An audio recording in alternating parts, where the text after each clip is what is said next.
Okay.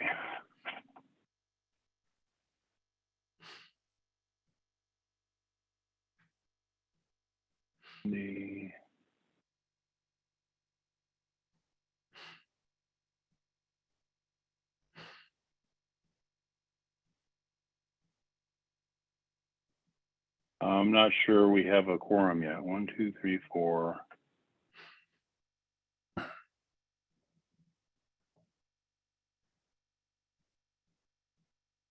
So we need to have 5 people. Right now we got me. I see 6. Michael, Lori, Jay, Mindy, Jim, Jay, Olga. Mindy, Olga. Okay, all right, good. Let's get started. So, okay, I'm going to do the call to order. The Commission on Equitable Housing and Development meeting is now commenced. It is March 3rd at 4 p.m. This meeting is being held virtually due to COVID-19 to allow for social distancing and to protect the public health. As we continue our efforts in meeting remotely, we ask all commissioners and guests to mute yourselves until called upon to speak to avoid feedback and background noise. For those who have dialed in using the call-in number, to unmute to speak, dial *6 on your phone. Also, prior to speaking, please announce who you are to identify yourself. As a reminder, this meeting is being recorded. We ask that you only use the chat function to request to speak or to announce that you're leaving the meeting so we can track quorum. Also, in order to comply with the state open meeting law, attendance and votes will be done by way of roll call using audio, not by using the chat function. So I'm going to do roll call first to the voting members. Michael Edmonds. Present. Olga Flores. Present. Sharia Jimenez.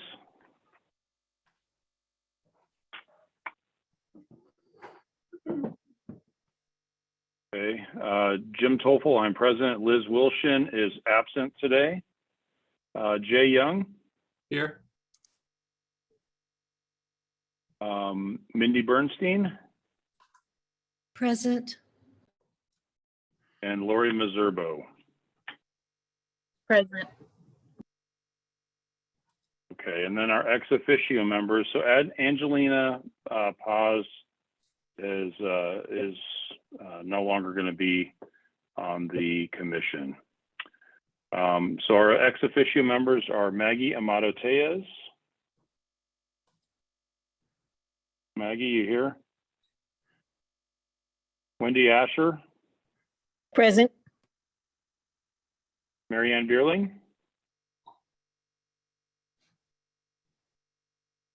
Mark Clark. Present. Vicky Casino. Present. Marcus Ismail. Present. Betty Villegas. She'll be out of town today. Okay, that's right, I saw that. Corin Manning.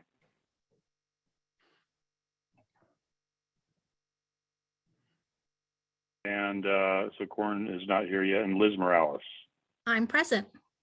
Hello, everyone. Hello. Okay, so we have quorum. Our second agenda item is to review the adoption of the January 6th meeting minutes. Jim, correction, I apologize. This is Ernesto, NHCD. That should be the February 3rd meeting minutes. Oh, thank you, February 3rd. Am I looking at the wrong agenda? No, I erred and I left January 6th okay. on. All right, good. Okay, so the February 3rd meeting minutes, you've all received a copy. I was not there, so I can't comment, but are there any changes or corrections to the meeting minutes? Yes, Jim, this is Vicky Casino. I was there, but I joined late. Okay. I'm marked absent.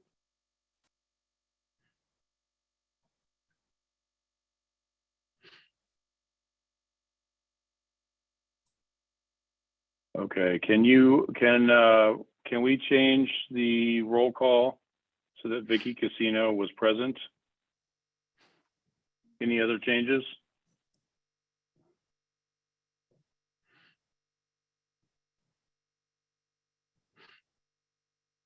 All right. Then without objection, the meeting minutes are approved.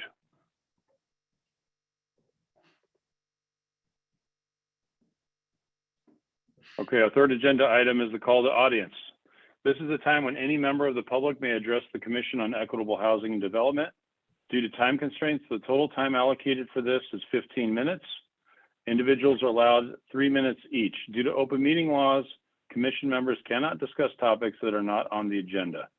Items brought up by the public may be considered as an agenda item for a future meeting. Is there anyone who would Yes, like to speak? I will. Yes,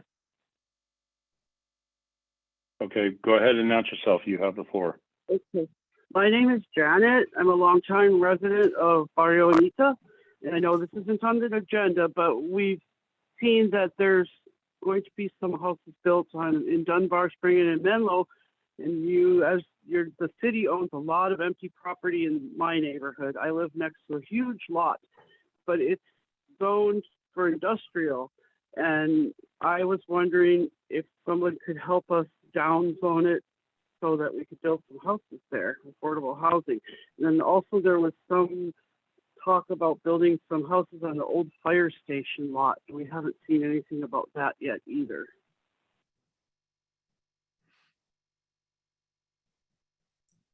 Okay. Is that it, Janet? Yeah, it's just that I was told that to downzone, you have to go, because it's industrial, which is scary in a residential area, but you have to go to the mayor and council. So I'm not sure if somebody could help us with that. Okay. If I can, and I'm just gonna look to Nethel and Ann, if we could ask for her contact information as staff, we can reach out to Yeah. her. Will do. Yes, Janet, are you on phone, or on phone. could you give us your telephone number, please? Yes, it's 520-278-7142. Thank you. We'll be in touch with you. Thank you very much. The lot is kind of, the one next door to me is like not good. Bad things are happening over there. Rather see houses. Thank you. Thank you, Janet. Okay. Thank you, Is Jim. there, Joe, would you like to speak? Yeah, I just had 2 items. One of them is kind of a follow-up from the previous CHD meeting. I know we passed a resolution, well, you passed a resolution to expand the commission. I think that's great.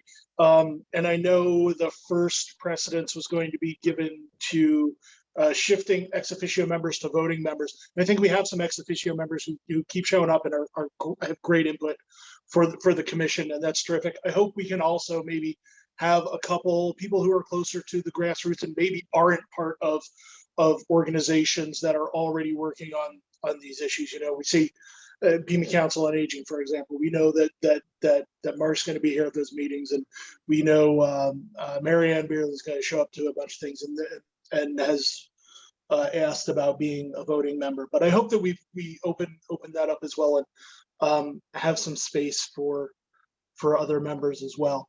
And the second thing I wanted to mention was that I know on the agenda today, there were, what was it called?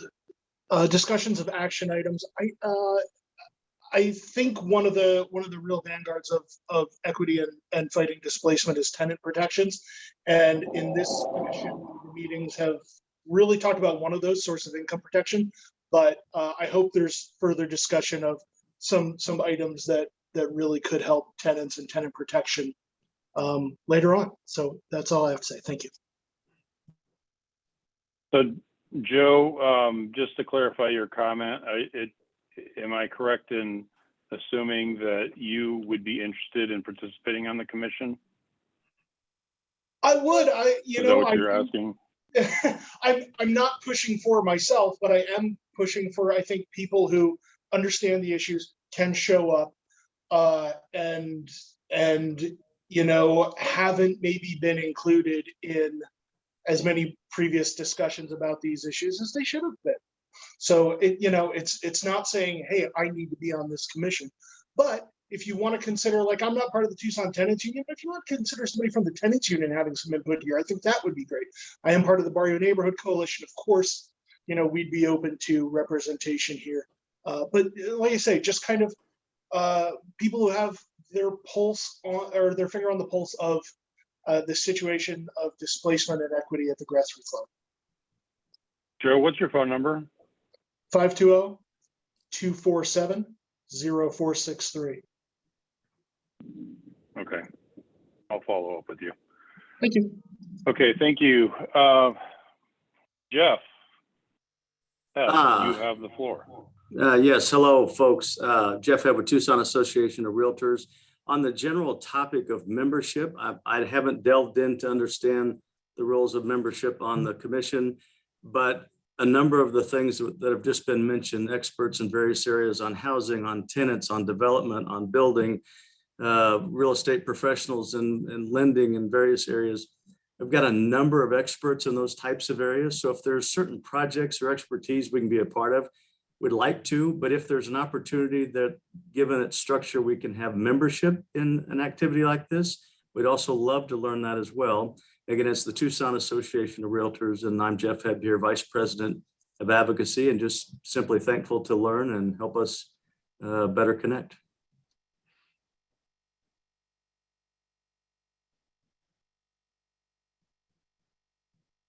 Okay, thank you, Jeff. Okay, does anybody else have anybody they'd like to discuss?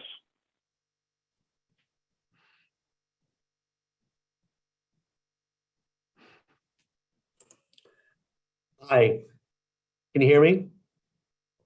Yes, Robert? Yeah, hi, my name is Robert Hatch. I am with VIP Mortgage. I'm also a director and treasurer for the TAR Charitable Foundation, but I'm actually on the meeting this evening as a private citizen who is looking to build some Section 8 housing, and been working very closely with Liz, thank you, and Ann, but looking forward to learning more about what the city is going to offer private developers and incentives so that we can build and come out and produce more housing for low-income users, homeowners.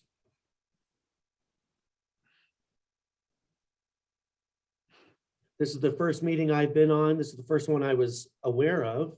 I'll continue to be on more, and I know Liz has my number, and so does Ann. I just wanted to introduce myself, and I'm as a private citizen who's looking to develop some Section 8. Looking forward to hearing some incentives for us private folks doing so. Well, that's great. Welcome. We need more people like you. So that's good. Okay, anybody else?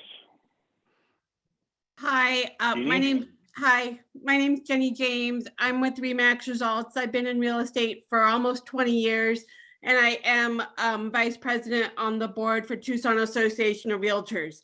So I know Jeff and Robert and a few other people that just wanted to attend this meeting to learn more. And as Jeff said, we have a lot of expertise that we would love to share, and we are always willing to talk to people in the community and try to help. Affordable housing is a huge issue for myself, and also personally, I work with some investors that would love to build some more affordable housing if we could get through some of the hoops we have to jump through. So just here to learn. Thank you. Okay, great. Welcome. Anybody else?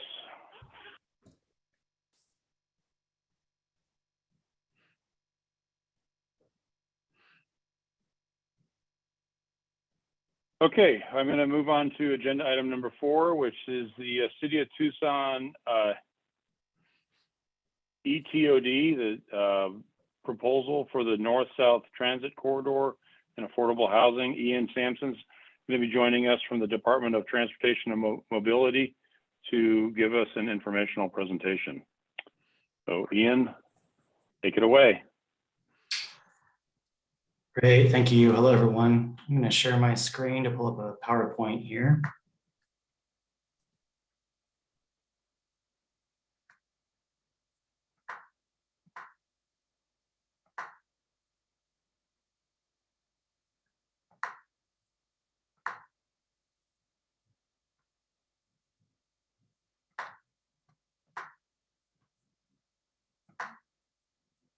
Real quickly, before you start, Mary Ann, I see, has joined us.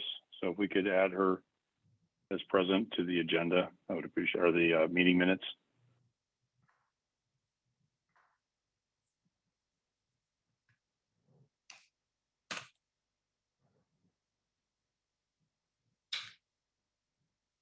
All right, hello, everyone. Can you see my screen? I was having some technical issues playing with that PowerPoint. Great. We see it. It looks like it shows. Yeah.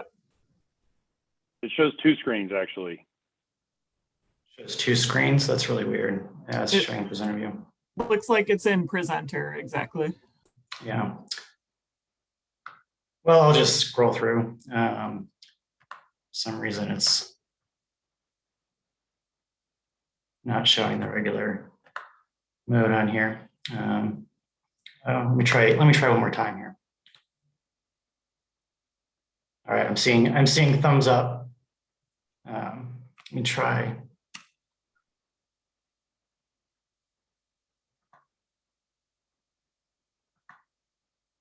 Are you still seeing presenter view? Really weird. Okay. You just turned it on. It wasn't in presenter view before.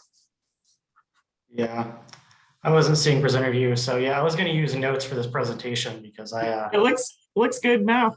Yeah, I'm not able to see my notes, which is fine. I'll just scroll through. I've been giving this presentation a lot, but wanted to make sure that I didn't skip anything this time around. Last presentation I gave, there were some key items, and there's a lot to get through. So hopefully I don't skip anything important here, but I'm just gonna roll through. So hello everyone, I'm Ian Sansom, and I'm a project manager in the Department of Transportation and Mobility, working on the FTA grant for Equitable Transit-Oriented Development. This is a 3-year grant.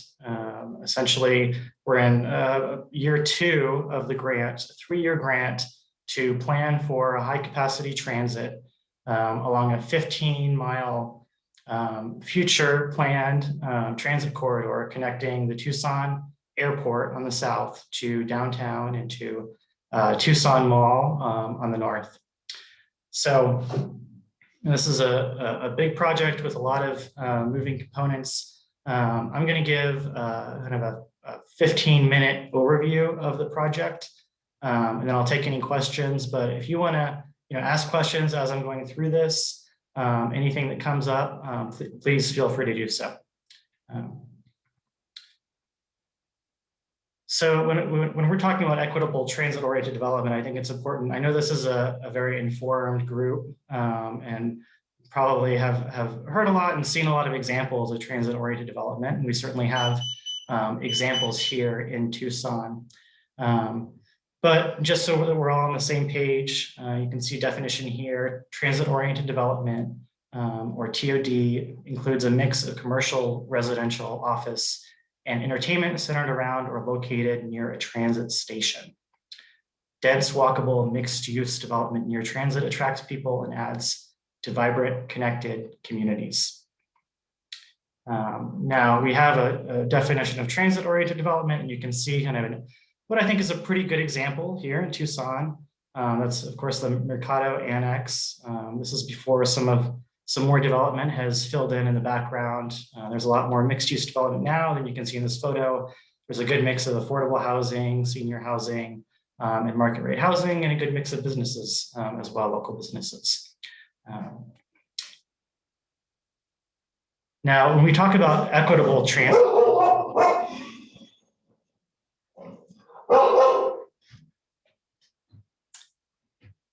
sorry, you hear my dog barking loudly in the background. I know that can be a bit of a distraction. So when talking about equitable transit-oriented development, or ETOD, in this sense, we're talking about incorporating specifically affordability and accessibility into all aspects of traditional TOD. So all people, regardless of income, race, age, or ability, have access to jobs, basic services, and amenities. So this is really kind of a drastic oversimplification of equity in this sense, and just wanted to say we're looking at through equity through a variety of lenses with this project. Equity in the process and ensuring that we're pulling in people from the margins and really hearing all voices as part of this process. Equity as a result, we're going to be looking for, of course, geographic equity, and really essentially being champions for a lot of these neighborhoods. This is, as you see here on the right, connects a lot of the historic barrios, a lot of the older neighborhoods, a lot of the traditionally underserved neighborhoods in the city of Tucson. And so right now, the route that you see here in the map would go starting at the airport, down Valencia to Park, up to South 6th Avenue for a good portion of the corridor, and then through downtown would connect to the Ronstadt Transit Center, of course, and would continue north on either Oracle or Stone. Now, that's something that we have not decided on for certain, whether Oracle or Stone is going to be the route. In this grant, we identified Oracle as the road. We have also, however, of course, not identified the specific transit technology that we're going to be using. And this is something that is kind of the transit division is working on concurrently with this project to look at all the data, look at some of the public outreach that we collect, look at the overall purpose, and of course, funding opportunities to decide whether this is ultimately going to be bus rapid transit, whether this is going to be light rail, whether this is going to be an extension of the streetcar.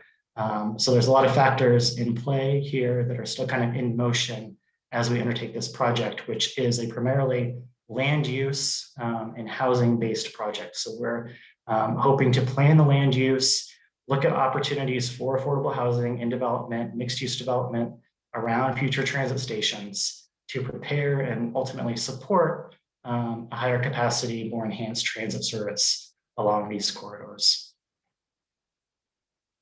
Also, I'll mention, this is a long corridor. We're going to be starting outreach just in a couple of weeks, and I'll talk about that in a bit.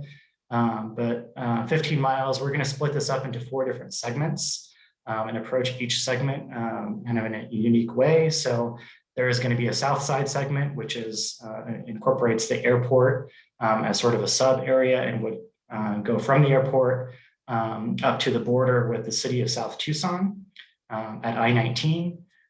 There would be a separate city of South Tucson section, which we think makes sense because it is its own municipality, even though there are some shared characteristics sort of, just outside those boundaries, of course.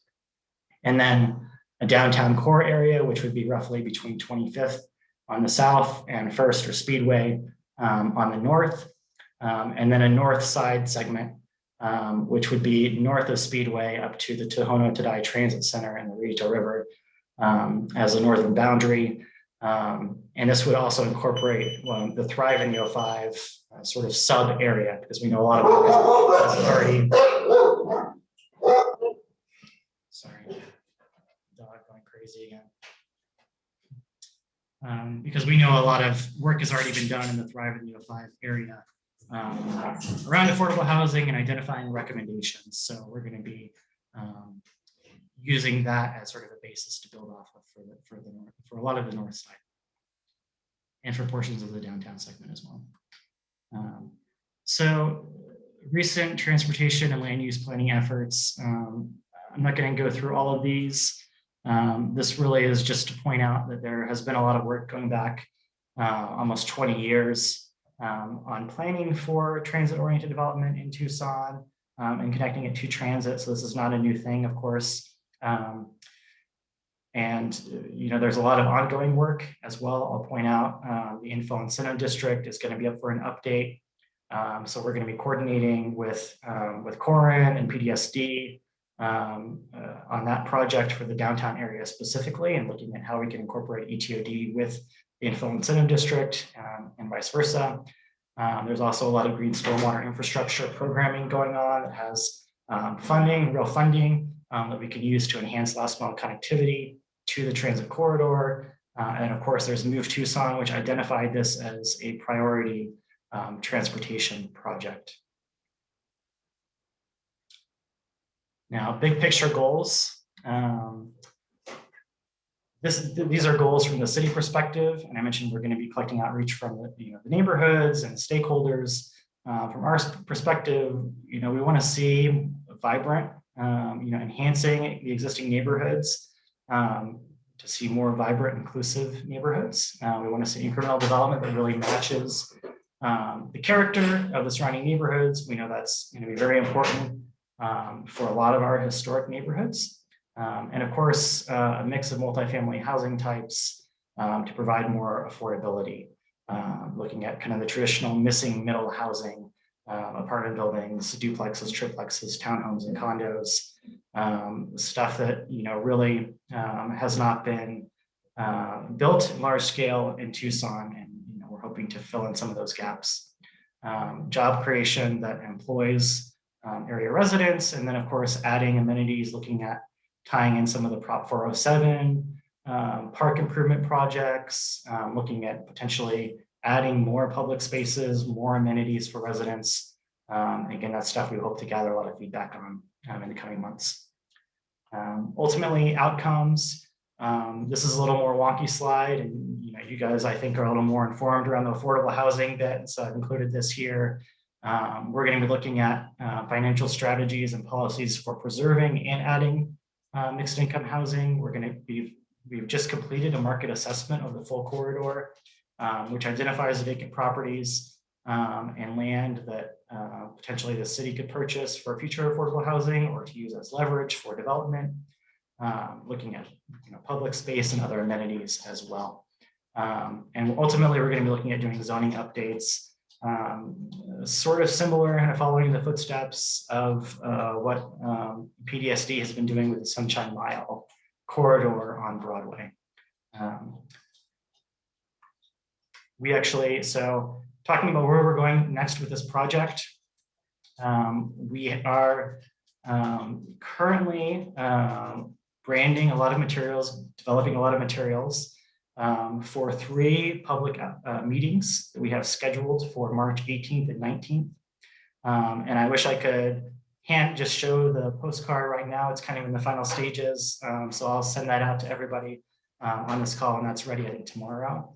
But just listing them here, you can see we're going to be doing one event downtown from 5 to 7 p.m. That's a Friday, March 18th in Armory Park. We're going to be doing one event on the south side, March 19th, that's Saturday, from 10 a.m. to 12 p.m. At the Frank de la Cruz El Pueblo Library, right in front of the library there on the plaza. And then on the north side, that same day in the afternoon at Limberlost Park. So again, I'll pass out the materials so you all have this as a PDF postcard with all the events and also the information about what we're going to have. We're hoping to have free ice cream. We're going to have kids activities.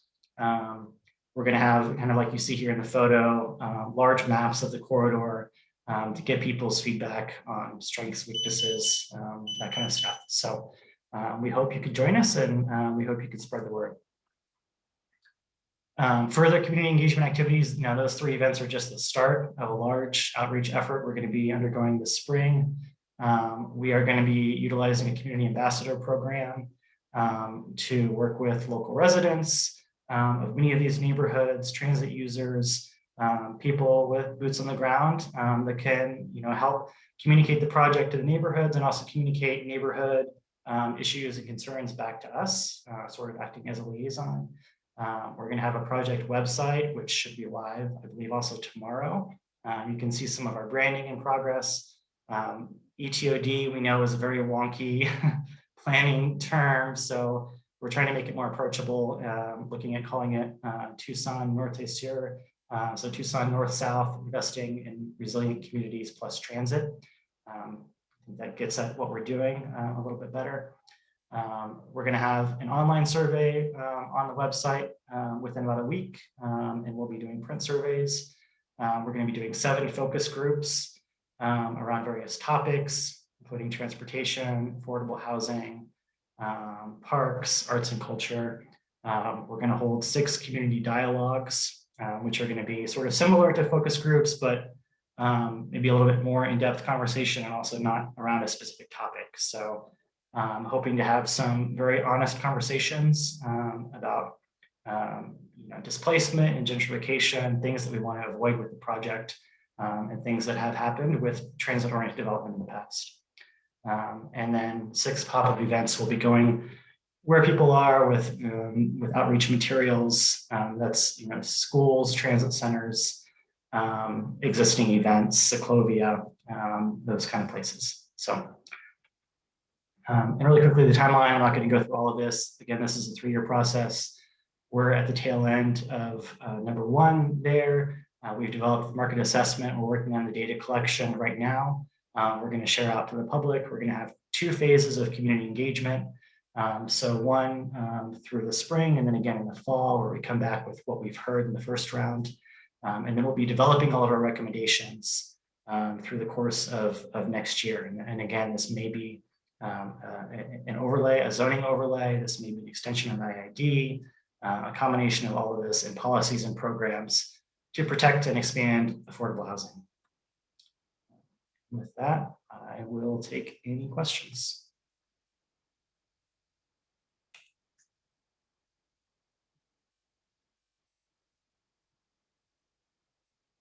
Anyone have a question for Ian? Hi, Jim. Shoot. Okay. Go ahead, Mike.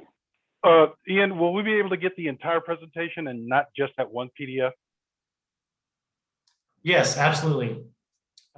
Yes, I'll send the PowerPoint out as a PDF as well, so you can have the full presentation. Okay, and I have a couple more quick questions, I hope. You made a statement that Move Tucson would identify this as important. You're talking about the ETOD in general? Sorry, what was the question? Well, you made a statement similar to Move Tucson identified this as important. Oh, no, so specifically the corridor itself. So Move Tucson, the public engagement that we received, identified these north-south routes and specifically the streetcar option as a priority project. And just the last thing, things may have changed and I'm just not aware of it. I'm used to the frequent transit network, the major bus lines. Does it have a new term now or something?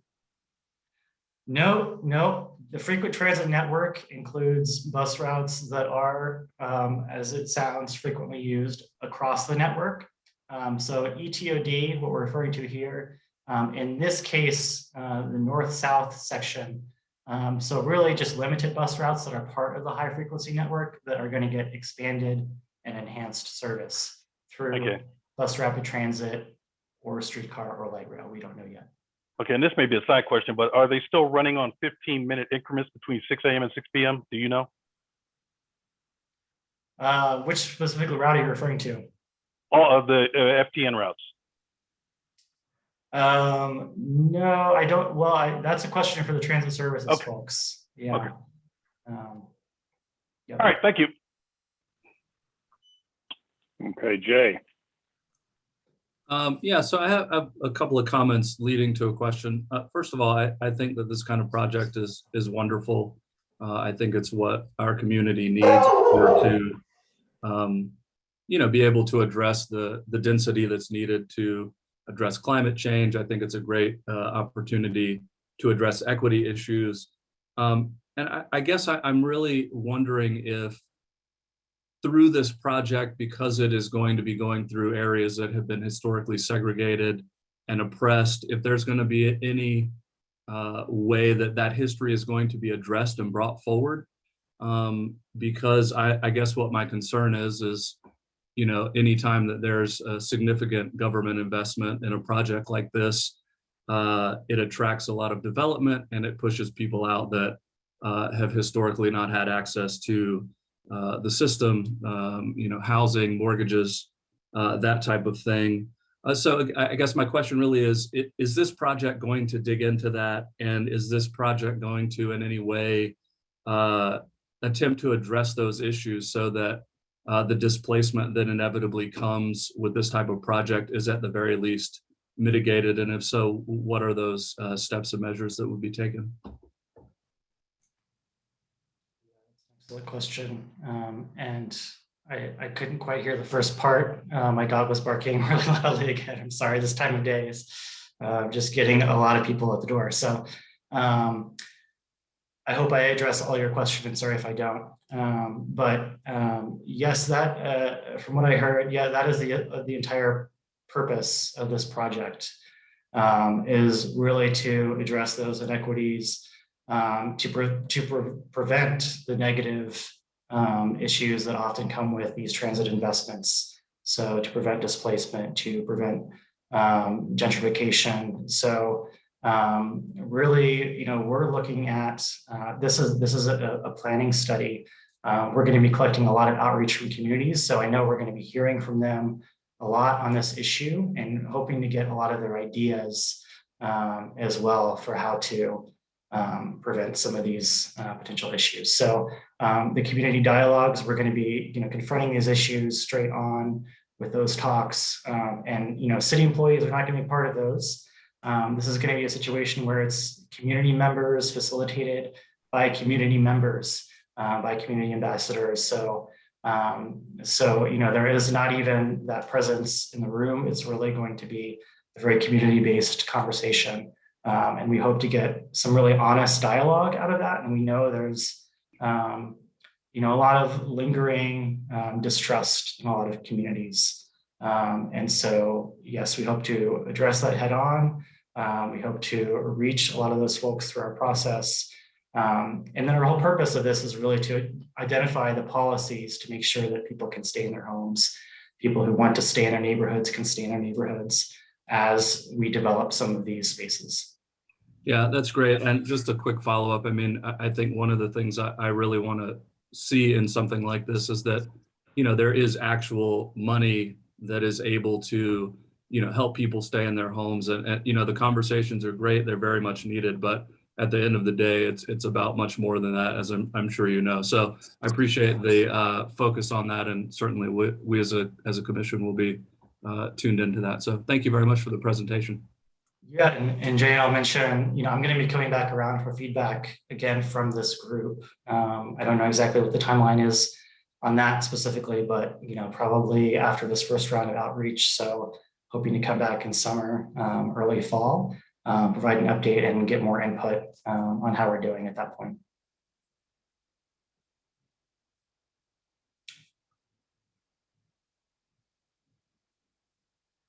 Sorry, Mindy, go ahead. Thank you. Has money been allocated for this project already? Are you referring to money for the transportation itself? Yeah. No. So ultimately, the idea is that this this outreach process will put us in better position to get federal grants to build the transit. It might just be that everything's rubbing me the wrong way today, and I'm feeling that we're talking about building transportation where my focus is housing first, and that we're going to build a great intermodal model and then look at housing perhaps afterwards. And I would like to bring up a focus on settling the affordable housing for people and then building the transportation alongside that, or secondarily. That's all I have to say before I say anything more that I want to bite my tongue for. So that's my No, biggest- please say what you want to say. I think that's an important conversation to have, and that's something that we're working closely with housing and community development on to really identify those affordable housing options. All right, how can you possibly say that you can assure that people are not going to be dislodged from their traditional housing homing in South Park Avenue? I don't understand how that premise can even be discussed at this point, because there's no methodologies in place to assure that or to implement maintaining the gentrification that's going to be happening along these routes, and maintaining the cost of living that these individuals have been accustomed to for so many years. So those are the stream of thoughts that are kind of happening for me, and that I get caught Yeah, up. I appreciate that. Yeah, we can't be assured of anything at this point. And I hope I didn't come across that way, that we're saying, what we're doing, we're gonna do the best we can to ensure that we have policies in place. And to be clear, this displacement issue is of course happening right now without transit in place. And so we're hoping that through this planning process, we can identify policies that don't just revolve around the future transit, but also can be taken citywide to prevent displacement. So a lot of those policies will not just be focused on this project, they will be potentially citywide policies. And that's feedback that we hope to get from all of you. Okay, Marianne. Okay, thank you. I may have missed this, but how do you, or have you planned for how this will affect the cost of transportation in the future? In terms of bus fares, what SunTran is going to do, anything like that? Are you looking at that? No, that's a separate conversation from this. The transit services will be undertaking. They're going to be looking at the type of transit that's going to be going in, the frequency of service, the level of service, the cost of service. All of that is going to be within transit services. We are only focusing on land use policies, zoning along these corridors, so that we can align transportation with housing, so people do have those options, those affordable housing options in close proximity to transit. I'm just thinking that at some point, the two should come together and talk about this so that it's not in conflict with what the housing plan is. Because if it's going to be available in this district that the city has mapped out, it would be important that that conversation be part of this in terms of the affordability of it. So that's just one thing. The other thing I wanted to ask Jim is if we will be able to get this PowerPoint on our commission pages. Yes. Okay. Yes, that's my understanding. Is Ian's going to create a PDF, and I'd like to have that uploaded on our website. Okay. Thank you for the presentation, though. I just think the cost in the long run to the actual citizen will be a topic of conversation that should be considered by what you are all doing as well. Yes, yeah, thank you for that feedback, Marianne. Yeah, we will be in constant communication with transit services throughout this project.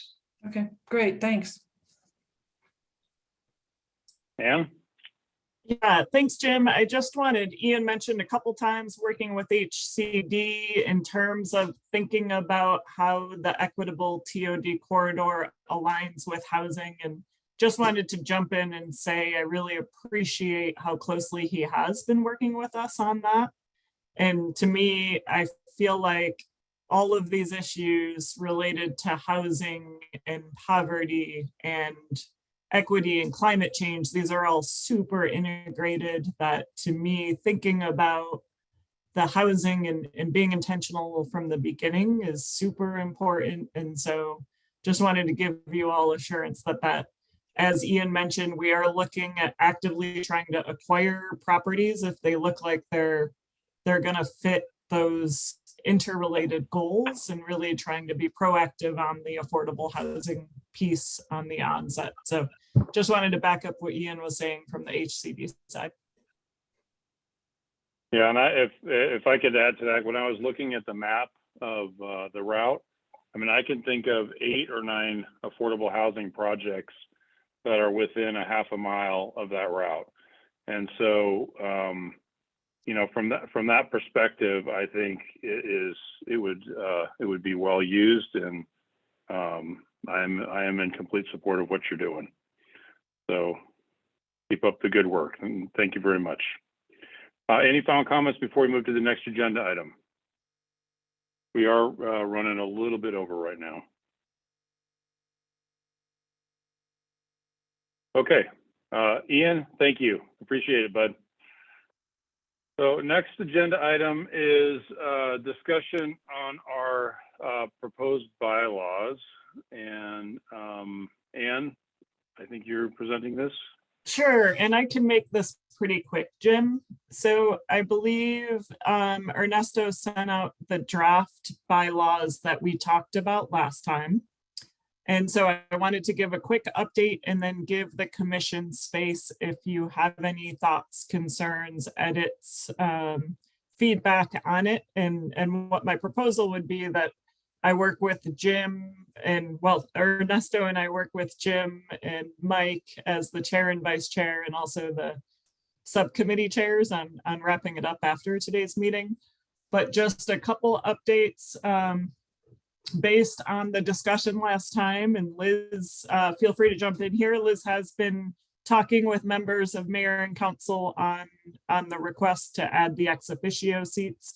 So she's still working on getting through mayor and council, but just wanted to give an update that she is in process of doing that. The recommendation, based on what we heard last time, there are 9 ex officio seats. 4 of them are government.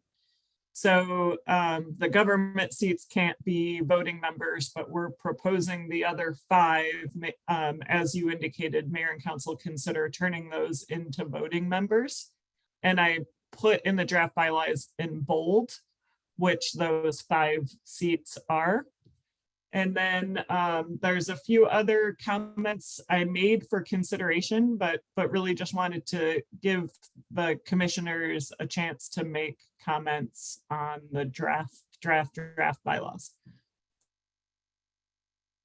Okay, so I'm going to start. First of all, I am in support of having the ex officio members be moved over as voting members.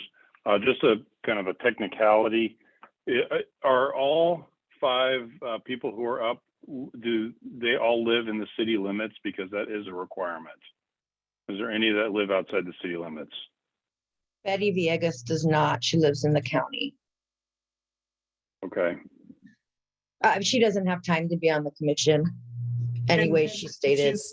Given she's, she wouldn't be one of the ones considered, given she represents South Tucson. Okay. And I'm actually going to be moving into the county in another couple of months, frankly. And one clarification, Jim, it can also be place of business, place of work.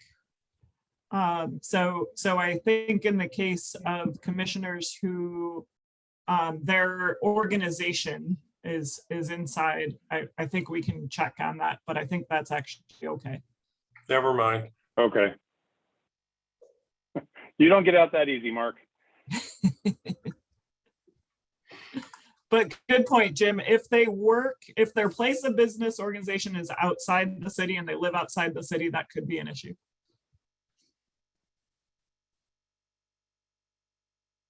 Could those folks then remain as non-voting members? Yeah.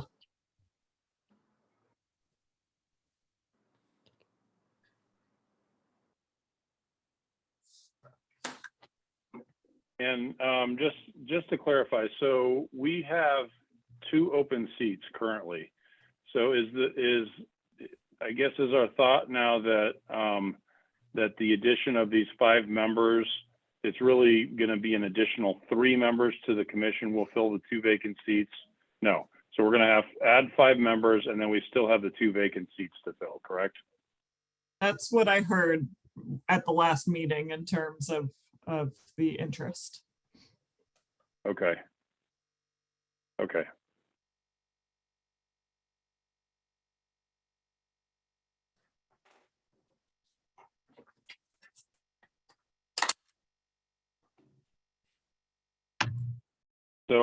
So we've got 2 topics we're discussing here. The first is bringing on the ex officio members and additional voting members to the commission. And then the second is to talk about the process for passing the bylaws. Are there any other thoughts or comments? I guess the only other thought and comment I have is we need to identify the other 2 vacant seats that we've got. So if any of you have a recommendation on a member, please, or an individual who you think would be who would fit, please let me know, and I'm happy to follow up on that. So any other discussion on the membership? Mindy? Does the selection of new members need to go through mayor and council as did ours? Yes. Okay.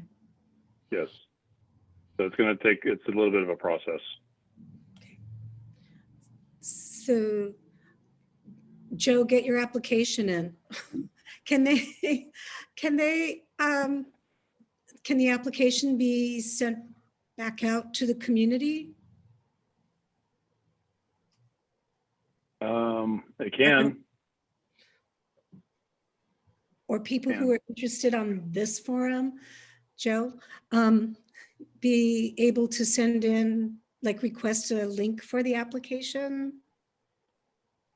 So Mindy, I'm not 100% sure. I'm thinking my best recommendation is if you have interest, if anyone has interest, forward your email of interest to me. I will, when we're talking with mayor and council about potential candidates, we will include these additional people that may not have been part of the original pool. So that would be my recommendation, unless, and do you think there's any issue with that? That sounds great. Okay. Joe? Thank you.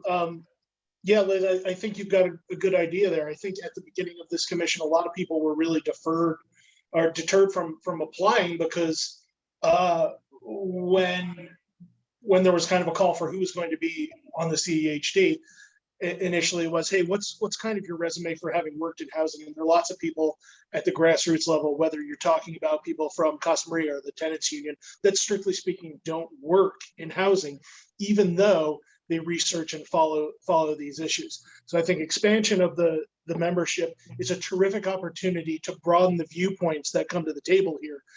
And if you're just switching ex officios to voting members, and then backfilling those ex officio seats from the same organizations, you're not broadening the viewpoints at all. You're really still concentrating. So this is a really good opportunity to expand the people who we're bringing to the table. Thank you. Okay, any other comments on membership? Jim?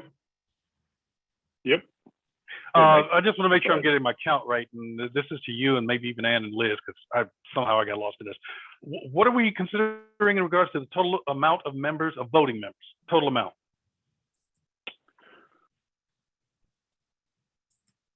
Well, currently we have 10 that are approved in the commission, and we're talking about adding an additional 5, so bring it to 15 total. Okay, all right, that's what I was looking at. And I see there's another question, but I just want to jump in. I throw out an idea, Jim, that if there's any current ex officio members who would prefer to stay as ex officio members, that would be helpful to know. And I don't think it has to be, said today, or if people want to think about it, but there's nothing to say we can't add 5 additional members and retain ex officio members. I'm just putting that out there as a potential alternate. Okay, CJ, go up. You have something quick? Yeah, very quick. Just also sort of along the same lines, I just want to clarify. So, and I was at last meeting, but I don't remember how many ex officio members are you hoping to have then after this switch from some over to the official members? So there's currently 9 ex officio members, and we're talking about moving 5 over, so 4 would remain as ex officio. And those would be the representatives from different governmental agencies. So my understanding, though, I guess I'm sort of following up on Joe's point. If the idea is to still expand, if it's a real expansion, then does that mean also expanding the ex officio, or at least making sure to have the same amount or something like that, so that we're still talking about adding more people in and not just changing the voting status of some folks? Is that part of what the consensus was from last week or last meeting? No, right now I believe the goal is to bring over 5 ex officio members to voting members, and then to fill our 2 vacant seats. Okay. Well, So in that there's case, 8 active voting members currently. We have 10 seats total. So we want to fill those 2 and then move over the additional 5. okay, got it. So in that case, and I had mentioned this to Ann, we'd talked a little bit about this, but I'm happy to make sure, my understanding with the process is that a council member has to nominate someone, and then someone has to second it, and then council will approve it. And I would say that just knowing that I'm here representing Councilmember Dahl. Sorry, I didn't say that earlier, but yeah, I think that Councilmember Dahl would be happy to do that, but I think having that recommendation coming from either from HCD would be best. And I know that he's still filling lots of commissions and task force, and would be happy to move that along.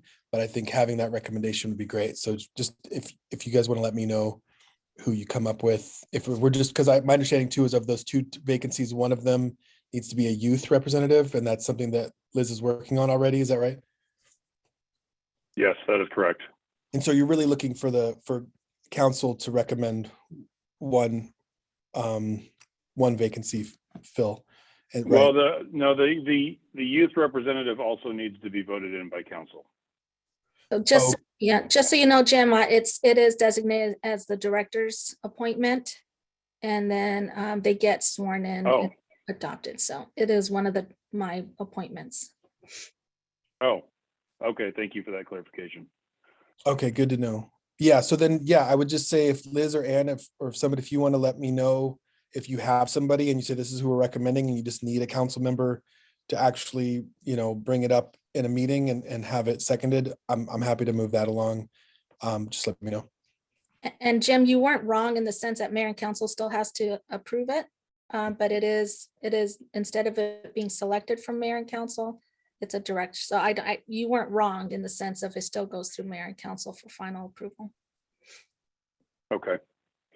Mindy. Thank you. What about the empty ex officio seats? Will they be filled? Oh, one update, Betty Villegas is now official, so all the ex officio seats are filled. My question is, if ex officio members move into the committee, the council, commission, voting members, there will be empty ex officio seats? Am I getting the math right? Yeah, do ex officios need to be approved by mayor and council as well? So again, so the way mayor and council initially laid it out is they identified the seats, right? So the ex officios, one, for instance, covered a developer. One covered, I don't remember all of them now, but some of them were agency specific, like PCOA. They literally picked, identified what those ex officio members should represent.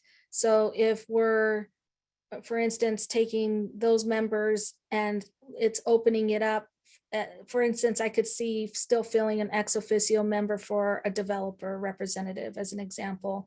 If you want to continue that, the question is, again, my feeling around this is, you, as a commission, you all are submitting your recommendation of what you want to see happen with the commission by expanding the number.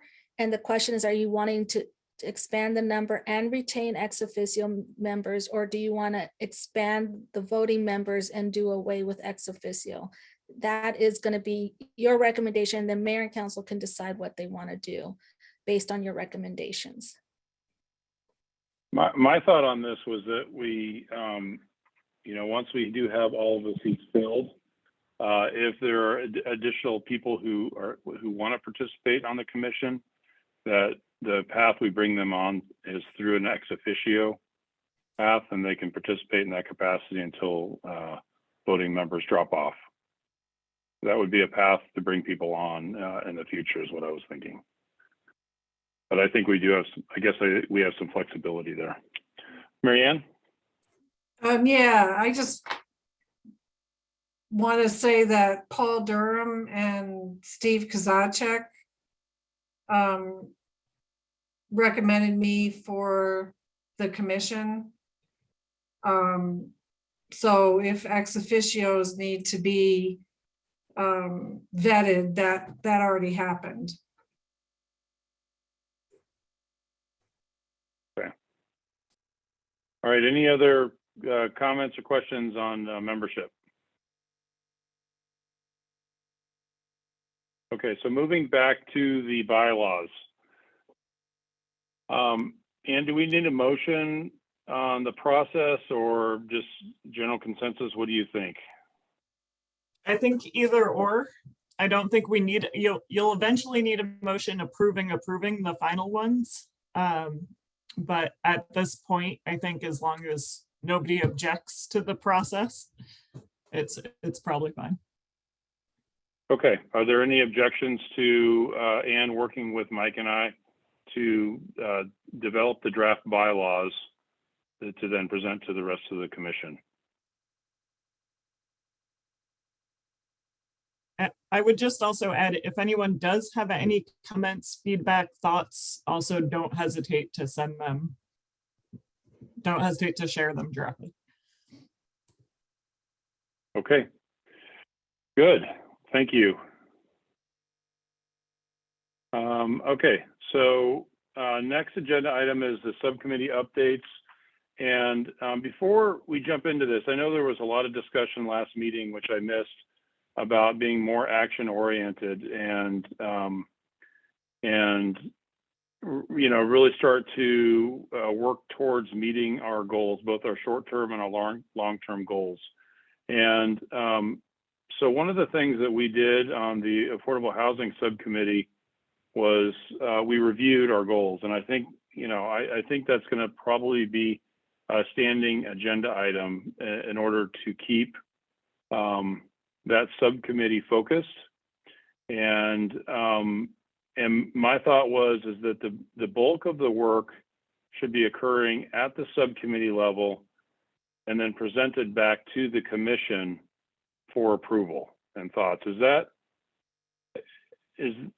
something that the rest of the commission members are comfortable with and agree with?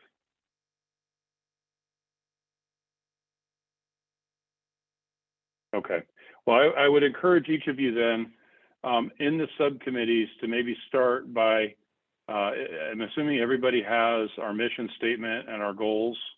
And I would recommend, reviewing those on a regular basis, just to ensure that we are staying focused and and trying to achieve some of those goals. So with that, we'll start with the Housing Segregation Subcommittee update. Jay? Yeah, thanks, Jim. We have had, I mean, all of our meetings have been good, but in particular, the past two meetings, I feel like have been very fruitful. And we're really digging into the equity issues that we believe are affecting housing and looking at them from the perspective of fair housing and housing segregation. I think that we're coming to the conclusion that if we don't look at housing segregation and the things that led to housing segregation and our continued segregation by race and ethnicity in Tucson, that we are really kind of missing a lot of the reasons that our housing continues to be inequitable. So we have looked at a number of different resources, and at this point, we're really trying to educate ourselves and kind of figure out what are some of the main issues that really affect equity in housing.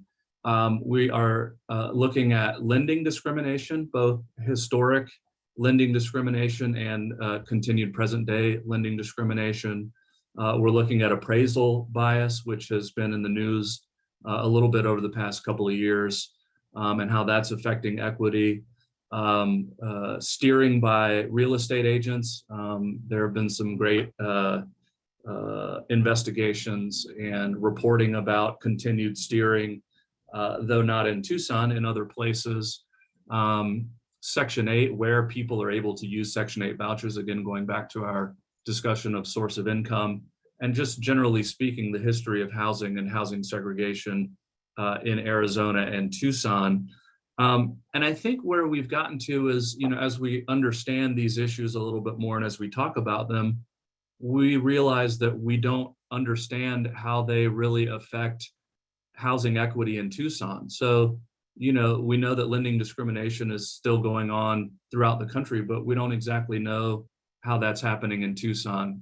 We also don't know, for instance, if people are being steered as they're searching for housing, if real estate agents are steering. So there are a number of things I think that we are developing questions about and wondering how they're affecting Tucson.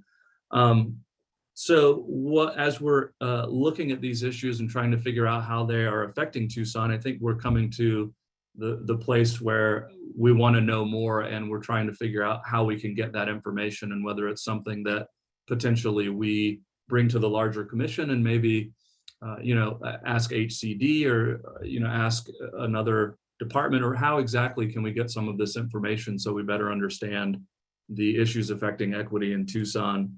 In the interest of, Jim, what you mentioned, having the action be based largely in our subcommittees, that is where we are. We decided that we were not ready to bring an action item to the commission, to the full commission at this meeting, but in the next, I think, meeting or two, it seems like we will probably have something to bring forward to the commission as a whole. We will also welcome anybody who wants to join us and discuss these topics to join our subcommittee meetings. We do have been having really excellent conversations and just learning more. So that's what I got. I don't know if Lori's on the call. I do see Mike. I don't know, Mike, if there was anything that I missed or anything that pops out to you. Okay, well, that's where we are. That was our last meeting. Great, thank you. Any questions for Jay?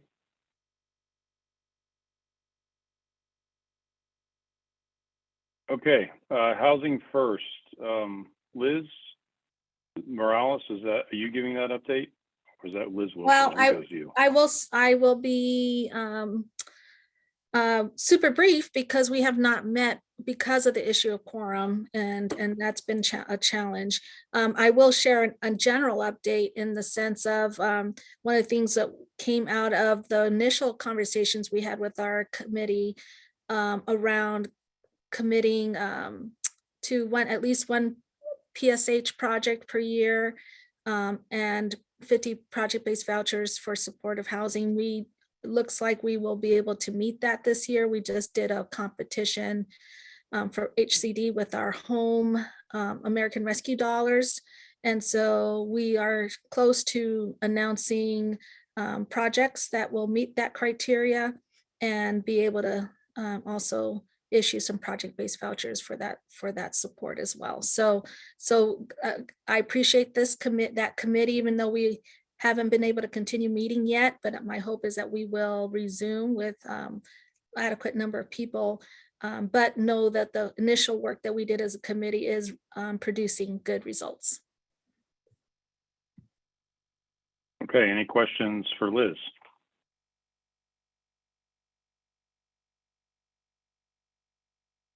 All right, thank you for the update, Liz.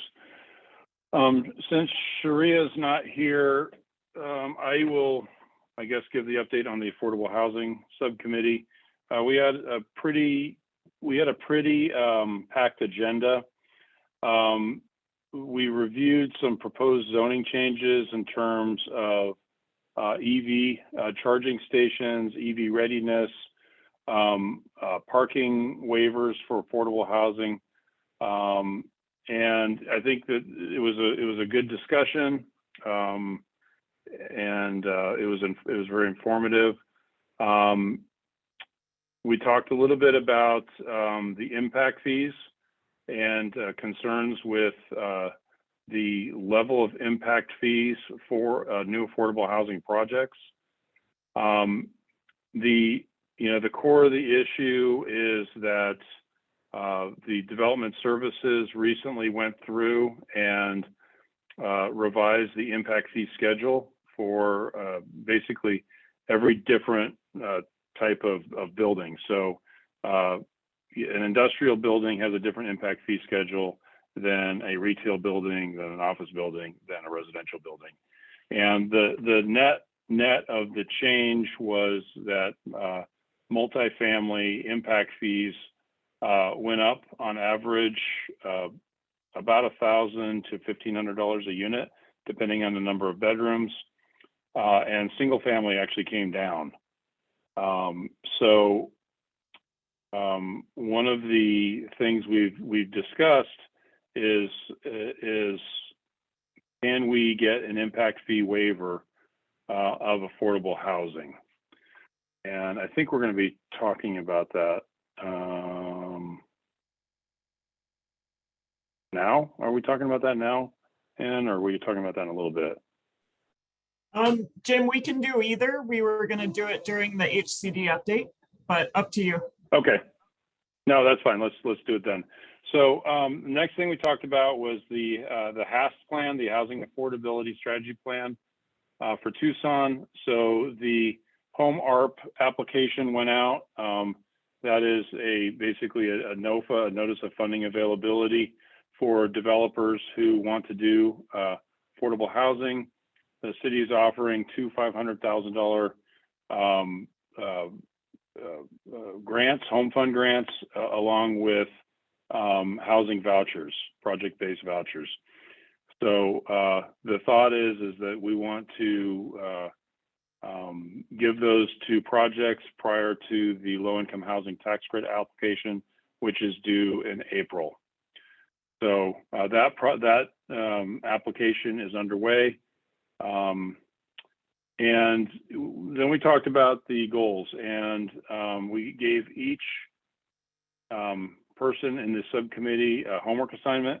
That was my doing, and asked everybody to basically brainstorm what are things that the city can do to help encourage more affordable housing. And so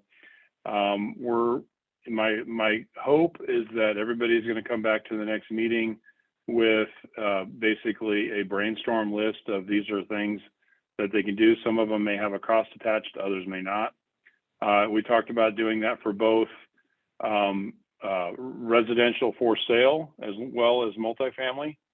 So we didn't want to keep it just multifamily, but we did also want to come back with recommendations on the affordable for sale.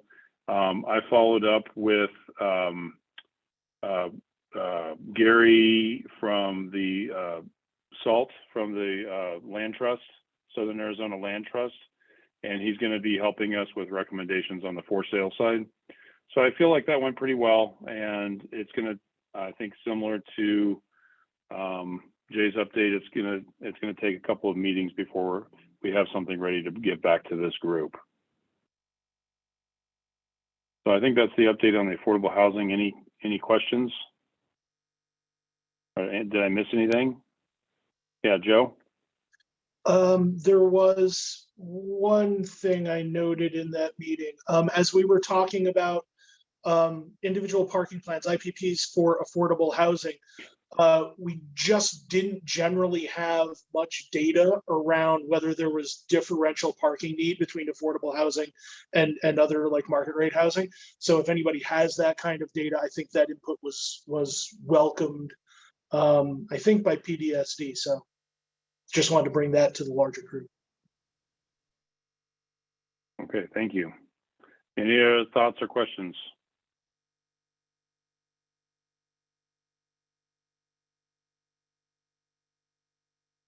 Okay, next agenda item number 7 sorry, is I was HCDF. slow Oh, to unmute. Sorry. If I could oh, just hey, add, hey, Jim, Corin. sorry. I just wanted to provide an update because you mentioned those parking code changes. I want to mention that the Planning Commission recommended approval of those changes at their public hearing last night. So that will go to Mayor and Council. And we're looking at the April 19th Mayor and Council meeting for that. So that will be another public hearing and another opportunity for input. Okay, thank you. Okay, anything else?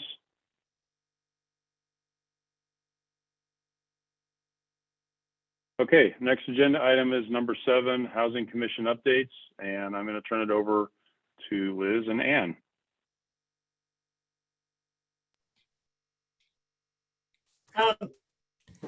Liz, do you? I'll just start. I did tell Ann to handle this, so that's why she's like, I thought you told me to talk. So the one thing I just want to say is around the impact fee waiver. So March 8th on Tuesday, we have a presentation on this item. It's on the agenda under number 7. So it will briefly go over. Currently, we've been doing impact fee waivers, but they are still supplemented from other sources, general funds and other targeted funds that to supplement, because we cannot just waive the fee and not replace it with another source. But we've only been doing it for nonprofit developers.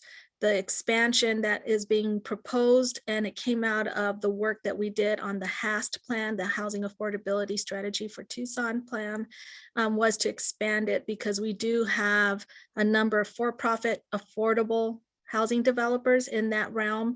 And because we know that at the state level for the low-income housing tax credits, providing this waiver will provide them the additional points that they need to be competitive. I know we've talked in this on this commission that Tucson has not received more than 1 to 2 projects. We're fortunate if we get 2 projects selected through the point system that the state puts out. And so it's very point driven. So in the current qualified allocation plan that the state puts out, supports like waived impact fee waivers could give our projects in Tucson the additional points and ability to compete for those projects. We know that in Tucson, we have great nonprofit developers. I'm not going to mention names, Marianne and others, but we also have some really great for-profit developers that have done some great projects in Tucson as well. So since we changed since Mayor and Council adopted the current impact fee waiver, we've approved 5 projects.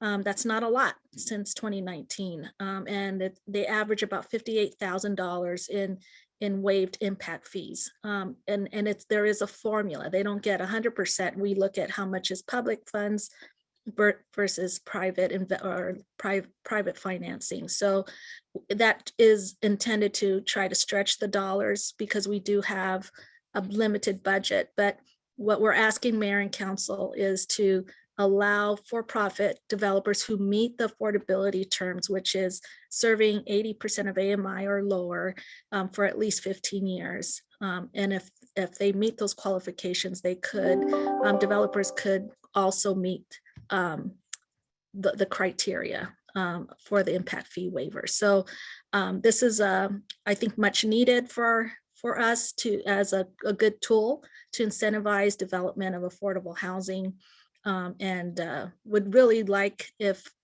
possible, for the commission to show their support of that. But again, if you don't support it, that's okay. It's really important that we let mayor and council know where the commission stands on this issue when we do our presentation on Tuesday. Okay, would anyone be interested in making a motion on an impact fee waiver for affordable housing projects for both nonprofit and for-profit?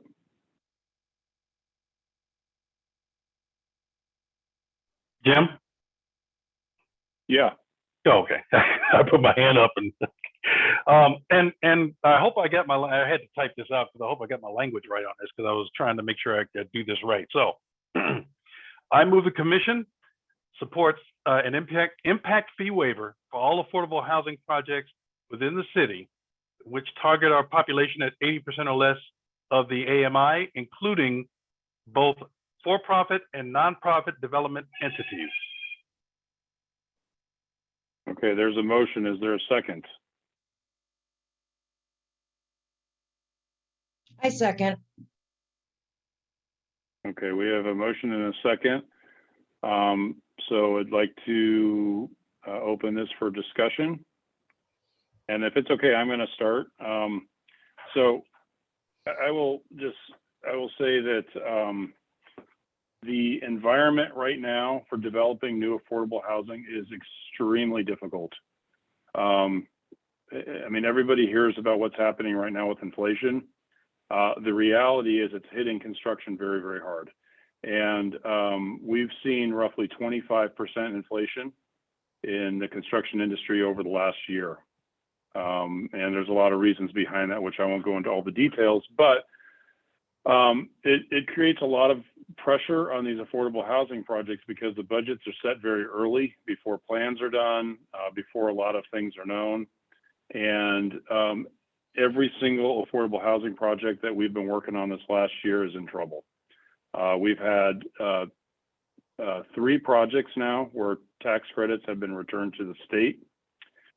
We've got 4 other projects that I would say are in, on very thin ice.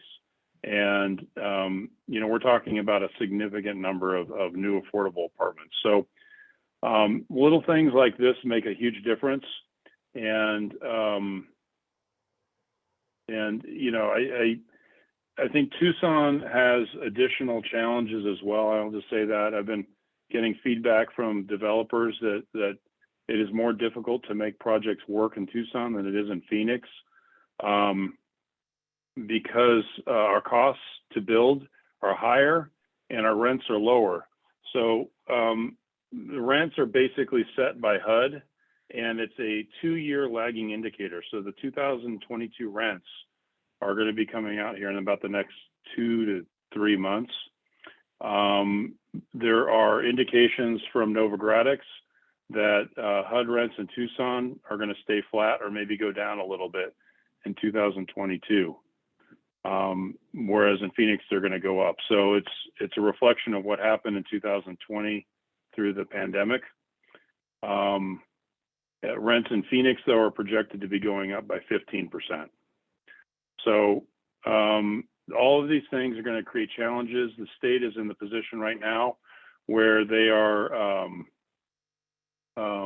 they're trying to figure out how to support these deals, and they're forward allocating a lot of tax credits, which is going to further reduce the pool of tax credits available for 2022. And so I do think it's important that we use every tool at our disposal to try to get a couple of awards down here, because I think it's going to be very, very challenging. There's also a completely new QAP that was rolled out this last year. The last thing I'm going to say is when there's a waiver of impact fees like this, the city actually has to pay for that out of the general fund. So it's not that they can just waive it. It is an impact to the budget. And so that is something I've been talking about with the Arizona Housing Coalition about lobbying at the state level to allow waivers for affordable housing that then don't need to be reimbursed through the general fund. I don't know the likelihood of that happening, but I'm going to keep pushing those guys to lobby at the state level to allow for that. And I think if that happens, that's going to make it a little bit easier for cities like Tucson to do those waivers. But in general, I'm in support of this. Maggie? Hi, everyone. So I have a question in regard to, is this limited funding? So is there a potential for larger for-profit developers who have big projects to use all of the impact fee waiver allocations, and maybe a nonprofit small developer would not have an opportunity or not because there's no more funds? Or I'm just wondering. So we'll treat them exactly the same, and most of the for-profits are doing the exact same things as the non-for-profit developers are doing. So what we're seeing is what they would be asking for is exactly the same amount. We had a pretty large budget, and then we had no one tap into it. So we have seen we've been told by city management that if we know what, track it, and we have some understanding what number of projects are going to be coming in that particular year, where they'll be asking for the waiver to make sure we have it budgeted. So we have some desire to ensure that all projects that are eligible are able to be covered. So it's going to be important for us to know when projects are moving forward so we can track those and anticipate how much of our general fund will need to be able to cover those costs. So my anticipation is that there's already shown not a big difference between what the for-profit developers are doing versus the nonprofit developers. They're getting the same developer fee, and their projects are typically the same dollar amount, especially around 9%. And the 4% are just starting, but we haven't seen a lot of 4% projects. So we will adjust as we learn. But again, what we've seen since 2019, just on the nonprofit side, 5 projects averaging about 57,000. And we know the for-profits will probably be somewhere around the same amounts based on what they're getting on their tax credit equity investment. Thank you. Any other comments or questions before we put this to vote? Jim, when you say QAP, you're talking about the Qualified Action Plan, right? Qualified Allocation Plan, correct. Oh, right. Okay, thanks.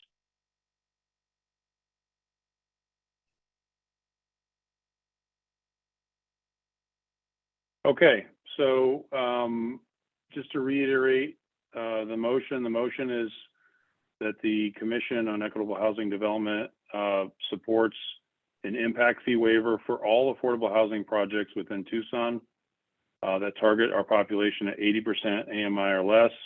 And this includes both for-profit and nonprofit development entities. So I'll do a roll call. Michael Edmonds. Yay. Olga Flores. Here, yes. Oh, sorry, what was that? That was yay, yes. Yay, okay. Sharia is not here. Jim Toffel, aye. Jay Young. Aye. Mindy Bernstein. Aye. Lori Mazurbo. Yes. Okay, the ayes have it. It passes with 100% vote. Liz. Thank you. You're welcome. Okay, anything else? Any other updates from HCD? Yeah, I'm gonna ask Ann to do the second part. Yeah, we have a couple more. One, I think she just had to drop off, but I did want to make sure everyone knows we have a new, oh, actually, I see her there. I wanted to introduce Sarah Megason. She is our new housing and community development, affordable housing development manager. So Sarah will be she'll be a staff liaison on the Affordable Housing Subcommittee. She is our point person on development activities. And so we're getting her caught up to speed, and she's very busy. I did know she had to drop off and go to another meeting. So, but did want to let you know, we have a new staff member. I also want to turn it over to Jason, who has an update based on last meeting. And I will try to be very quick. I know we're running a little behind. So I wanted to first thank, and I think Mike brought it up and a few others discussed, the city and the county have separate flyers and marketing materials related to down payment assistance programs. And so we really appreciated the feedback about the convenience that could be provided to the community if we were putting those materials together. And so we wanted to let you know as a result, Leticia Carpio, who I believe is here with us today, has been working with Marcos Ismael, who's also here from Pima County, to merge those, to create one flyer that will reflect the home down payment assistance services provided by both the city and the county. And so we'll be circling back with that final revised document to you in the next meeting or so. And then also to share 2 upcoming events with you. And I know we can't share things in the chat, so I will ask Ernesto if he's able to maybe share this by email. But coming up on March 14th at 11 a.m., we'll be holding a virtual community consultation regarding our fiscal year 2023. That's HUD fiscal year 2023. So entitlement funds, so our planned uses of community development block grant, emergency solutions grant, housing opportunities for persons with AIDS, and home investment partnership program funding. So that's it's planned use for the period that begins this July 1 through June 30. We'll also have public hearings coming up over the next month and a half or so. But the community consultation is really an opportunity to participate in a discussion about the ways that we intend to use those funds and the impact that we're hoping to achieve. So we hope you'll join us for that. And then we also know that many of you are working in and have great interest in issues of homelessness. The local continuum of care recently submitted its annual reporting to HUD. There are a number of reports that are submitted in the early spring. And so we'll be hosting a virtual community forum on April 7th. That will take a look at local system performance, so how local homeless service programs are performing, and sort of how our system is working as a whole, as well as kind of overall trends in homelessness. And again, that's April 7th, and that will be from 10:30 a.m. to 12 p.m. And I'll ask Ernesto or Ann or Allison if someone can share that, share the links to those sessions with the commission. I'll go ahead and do that. Thank you so much. Maggie, did you have a question?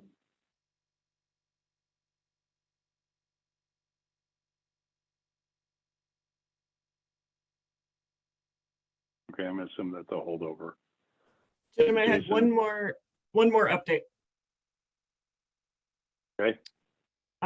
So one other thing that Housing and Community Development has been up to, we just released a request for qualifications to initiate a process to select a co-developer to help us on 2 sites that have been vacant for a very long time. So those sites, one is in Menlo Park neighborhood, it's Westmoreland lots. It's just it's adjacent to the Menlo Park Park on the west side of the park. The second site is in the Dunbar Spring neighborhood. It's adjacent to Salvation Army at 11th Avenue and 1st Street. And so both of those projects, we're looking for a co-developer to work with us to build affordable home ownership or rent to own units. So with the goal being affordable home ownership. We released the request for qualifications last week. We're giving folks about 6 weeks to submit if we realize, in particular, if it's folks that are smaller, it sometimes takes some time to pull together that information. And then from there, we will issue a request for proposals to get more detailed concepts for those 2 sites. to the folks who end up being invited to participate in that second phase. So just wanted to give an update. That's part of one of the HAST implementation items to use city-owned land for affordable housing. And this is our first one that we're putting out in that sort of HAST goal of using city-owned land. So I think that's, and feel free, Liz or Neto or Allison, if I missed anything there. Oh, you're good.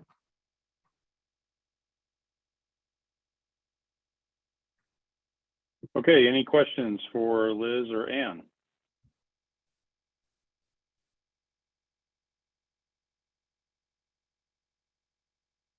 All right, thank you, Liz and Ann. Appreciate the update.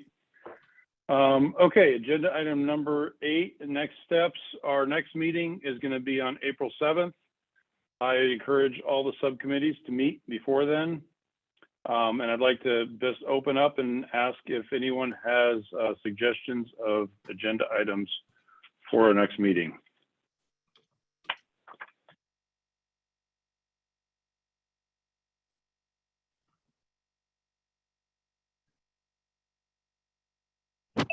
Hi, I do. This is Wendy. So there was an announcement recently that the city and county got a significant windfall of additional monies for rental assistance. And one of the issues that we've been observing at Legal Aid is that we have a lot of folks who are on a wait list for the rental assistance, and their landlords move forward with an eviction based on non-payment. And we know that the courts here have determined that the landlords are not obliged to wait for the funds. But the other scenario that we're seeing a lot of is landlords who are not even cooperating with the application process.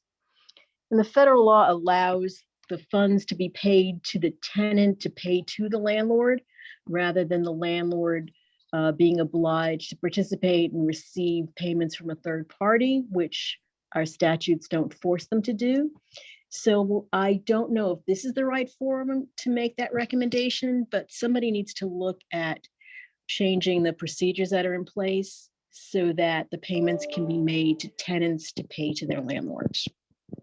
I don't know where you want to go with it, but it's a big issue out there. And because there's additional funding, it's going to be an ongoing issue for longer. And Jim, So, oh, go ahead, Liz. I was just going to say that, Wendy, I do believe that there is, I do know what you're saying is exactly right, that we have it within our ability to do that. And so I'm going to check in with our contractor CIC, and also Marcos, we can talk to PCAA on the county side to see if we're doing that, because that is a tool that the Department of Treasury provided because of the exact reasons.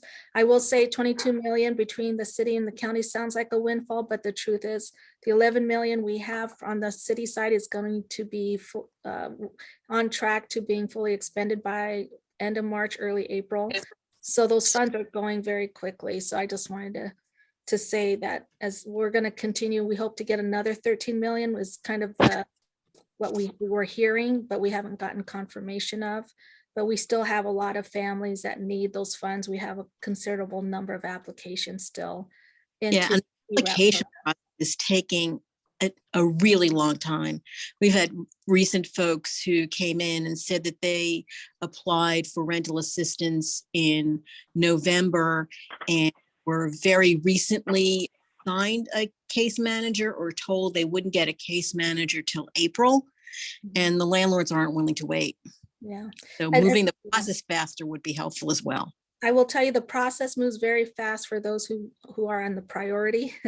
Unfortunately, on some, and again, we literally have like 8,000 applications when I looked 2 weeks ago. So I don't doubt it. I don't doubt it. Yeah, and so we do have, it's definitely been challenging, but we are working on that. So what we can do, Wendy, on our next commission meeting is come back and provide a better report on that.